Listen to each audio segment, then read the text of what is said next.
All right, hello. Welcome to another episode of the EJB Talk Show. Today I have a very special guest, Marcus Chen, double bassist for the TSYO and also playing in the UTSO right now. Very special episode because this is the first string player on the show, but also first non-faculty of music person in the show. Like, you're not a student here, but you do have yourself around this building a lot. We'll get to those questions, but how are you doing today, man? I'm doing great. We just finished the TSYO rehearsal today with Sibelius and Beethoven. How do you feel about it? It's actually very good, I would say. Sibelius, there are lots of minor things that we have to fix, but for Beethoven, I think we're really concert ready right now. So, like, how has your semester been so far as a life science major right now? Because you're not really a music major. I want to know how that's been for you.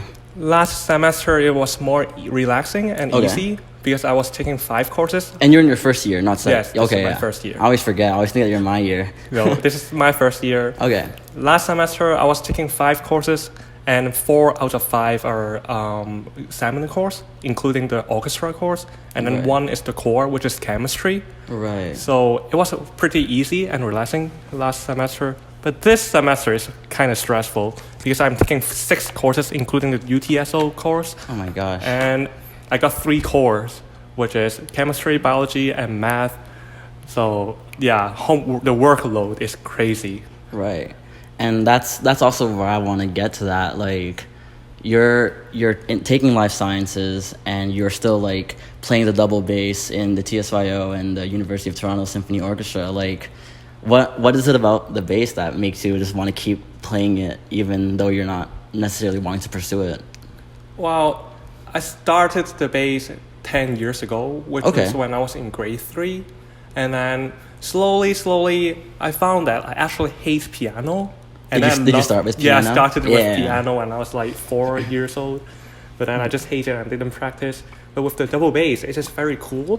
And I think the most awesome part is that we can play in the orchestra with a group of people. Right. And, you know, the symphonic music, they are very awesome and impressive. Right. Like, many things happening in music, actually, in the symphonic music especially.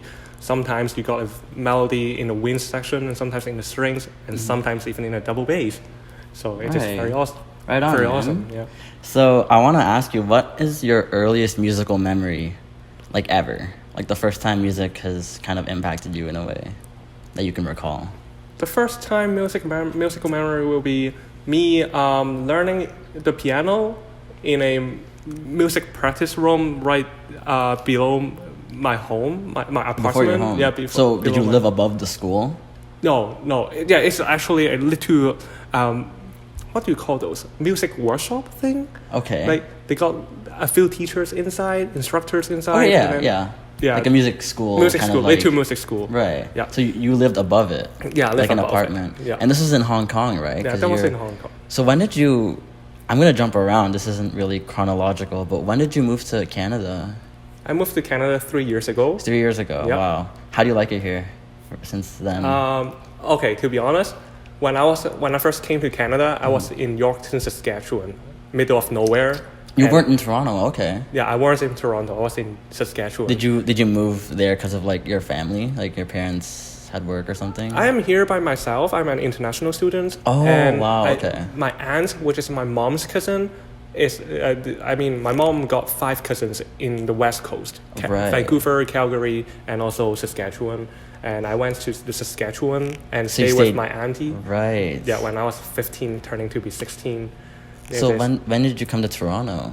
I came to Markham last year. Okay. And this year I came to Toronto. And I'm now staying at the U of T. And how did you like in Toronto? Like the GTA, Markham, Toronto. How do you feel about that? How did you like it here? There are lots of opportunity comparing to Hong Kong. Like, we got a very great orchestra. For example, we got Toronto Symphony Orchestra. Right. And the TSYO is actually very, very high quality. Right. However, the transit in Toronto sucks comparing to Hong Kong. The transport system is really, really poor. If you miss a GO train or GO bus, you have to wait an hour or something. And even the TTC, they always have some maintenance or breakdown in the subway. Right. It's just distress. Right, man. So I want to go back to your time in Hong Kong. So you picked up the double bass at the age of 8. I'd say 8 or 9. So what made you start that instrument besides not liking piano? Was that something you had an interest in, or you were kind of assigned to? Do you remember? That is because of there were 10 free of charge lessons at school. Wow. Okay, And just for double bass. Yeah, just for double. Actually, there are 10 free of charge lessons for double bass, clarinet, violin, viola, and also trombone. And out of those, you just chose the bass. Okay, that is a very long story. My mom told me that, well, son, maybe you should learn another instrument if you don't want to play the piano. And I was like, oh yeah, sure, let's try it, right? Is your mom musical, or she just kind of wants you to do No, she just wants me to learn Yeah, something. okay. None of my parents or none of my family members are musical. Right. And I'm the first one, I would say. Okay. And my mom is very authoritative. Like, she's very, very trustworthy to me. Right. So I trust her a lot. And I just, I say, okay, yeah, sure. And then we're choosing which instrument we're going to play. Which instrument I was going to play. So my mom said that violin, well, everyone plays the violin. Right. It's just not impressive, all right? Right. Cello is more for a lady, I would say. Like, mom, that's what mom told me. Flute, clarinet, trombone. No, like, just remember that you have to practice after lunch. You don't want to puke every lunch out. Like, after you had lunch and then you have to go practice, there's no way. So the only one left was just the double bass. Yeah, and then left with the double bass, and then mom said, double bass will be cool. You are standing on the stage, like everyone can see you on the stage. So yeah, I started with it. And you were just cool with it right away. Yes, I could. So what was it like playing in the ensembles you played in Hong Kong? Because I know you played in Hong Kong Youth Symphony and Youth Band, correct? So what was that like? I started with my school orchestra actually, and then in 2017, which is when I was in grade 7, I joined the Hong Kong Youth Symphony Orchestra as an assistant principal. Oh wow! Yeah, and at that time I remember that it's because we're going to a tour to Harbin, the northern parts of China. Right. And there is not enough double bass. So I got recruited inside, and this is my first time to see a youth orchestra, how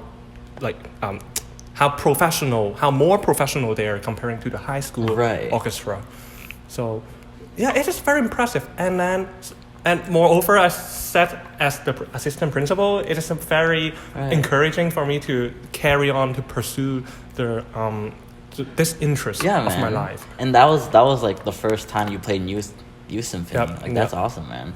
And you played in the youth band also as principal bassist, right? Yes, and then that is after I went to the Harbin tour with the HKYSO, which is the Youth Symphony Orchestra of Hong Kong, and then I got invited to play in the Hong Kong Youth Symphonic Band, which is the Wind Symphony. Right. Yeah. So with the Wind Symphony, I went to a tour to Japan with them. Wow. How was that? The Japanese are very insane. Seriously. Like, no offense, just they are very professional and they're very into music. They are very disciplined in practicing, and they are very famous for the marching band too. It is how the intonation, the punctuality towards the rehearsals is very appreciative. And that you think that was a really good moment for you in the bass. Yes. So I wanna get to when you were towards the end of your high school, which was spent in Markham, correct? Yes. So what did you ever consider going into university for music at all, or not really? Yes. Right. I decided to. Actually, I applied for this Faculty of Music at U of T here, and also at UBC, University of British Columbia. Right. And U of T actually gave me quite an amount of scholarship, but then I didn't take it because mom, the authoritative mom said that, well, be a doctor instead of be a musician. Asian parents' perspective. So, to be honest, I talked to many people, even professional musicians. Some of them, of course, they asked me to go for music, but then most of them just asked me really go for medical science first. Right. Because being a doctor is not something that you can do later on in your life. Like you can just study. You can study at your age of 30 something, but music. even if you don't have a degree, technically, if you can You play can really keep, well, you can keep playing. yes, you like can- what you're doing now with TSYO and exactly. UTSO. So is that kind of a thing where even though you're going to keep pursuing life sciences, and I assume like a master's or PhD, and that you're going to keep playing double bass Yes. and ensembles? Yes. That's awesome, man. And that is why I choose U of T instead of UBC. right. Like at U of T, we're in downtown Toronto, And and then we we got can- the TSO and Yeah. TSYO around us, right. and opportunities are very close to us here. But in UBC, I checked. Actually, UBC is very close to the coast of Vancouver, That's right. and it is far away from downtown Vancouver too. Right. While the Vancouver Youth Symphony Orchestra is in downtown Vancouver. So it is very inconvenient for me if I go to UBC to study life science and then every weekend just travel to downtown Vancouver. Well, you just for live right rehearsal. there right now. Yeah. You don't have to go very far to Right. play with Exactly. TSYO. Yeah. That's awesome, man. Yep, now I'm living in Trinity College and which is like 5 minutes away from the Faculty of Music. I don't even Right. have to take the subway. Right. you know. So how have you? When did you first join the Toronto Symphony Youth Orchestra? I joined the TSYO last year. So that was your first year Yeah, last that's my year. first year. Wow. And how was that year for you? Because it was kind of online. I remember. Yeah. I wasn't in it, but I heard from a bunch of people. Last year we started up with the splitting up of the entire orchestra. We Right. split into wind section, brass section, and 2-string section. And it was like on Zoom and stuff. Sometimes in No, person. actually for the first semester, which is from September to December, we went in person. Nice. But then, since the pandemic was kind of fluctuating up and down, so we went online for 2 or 3 weeks in Right. January after the Christmas break until February, and then during that week, that's my first time having a online rehearsal. It is very, I would say, interesting. Right. Yeah, not that hard, but then we did a lot of things too on online rehearsal with Paul Rogers at that time last year. Paul Rogers was our double bass coach, and then he played the Prokofiev Symphony No. 5 online, and then we have to play alone. It's very fun. Yeah. Yeah. Right, man. And how was that like Roy Thompson Hall performance with the TSO? Like, how was that for you? It is. I just. It is a very valuable, priceless, very valuable opportunity for me to play because. Right. To be honest, when I was in Hong Kong, I couldn't have an opportunity to perform with the professional orchestra Right. and musicians. But here, we can have a chance to do the side-by-side concert. And that is also the first concert of my season in the TSYO. Right. That's That is- awesome. Yeah, I just wish that we can do that more. Well, we're getting one later this year, Yeah. so it's gonna be sick. I'm gonna start wrapping this up, but I do want to ask you one last thing. What are some personal goals for yourself, musically, but also maybe just academically, that you have for yourself for the rest of 2023? I hope that I can maintain a or above Nice. grade for every courses that I'm taking, especially for the core courses. Yeah. Right. So far from last semester, I got a B on the chemistry, which is not bad, but then just Yeah, you need it to happened, aim, yeah. you need to aim for higher How sometimes. about Especially my goal, I want to go for medical school. Right. Yeah. So how about musically? Any musical Musically, goals? I will keep playing the bass, Nice. and I will be playing in the UTSO. So I actually also involved in the community of the Faculty of Music a lot. Like Right. last semester, I did a demonstration to the orchestration class, which is a year 3 orchestration class. Okay. They need a double bassist to demonstrate the skill and the technique. And you're the one that did it. Yeah, And and you're also- not even a Faculty of Music student. Right. That's Right. awesome, man. Yeah. Well, So yeah, just let me know if you guys, any of you want me to be a helper to play the bass. Right. Yeah. That's awesome, man. Well, you've been a delightful guest today. Thank you. I really enjoyed having you on. Really amazing. you, Yes, yeah. man. So Marcus Chen, everyone, you can catch him in the Toronto Symphony Youth Orchestra and the University of Toronto Symphony Orchestra. Amazing guy. His Instagram is linked below. And yeah, thank you so much for Thank watching you. another amazing episode of the EJB Talk Show. Peace, guys. Woo.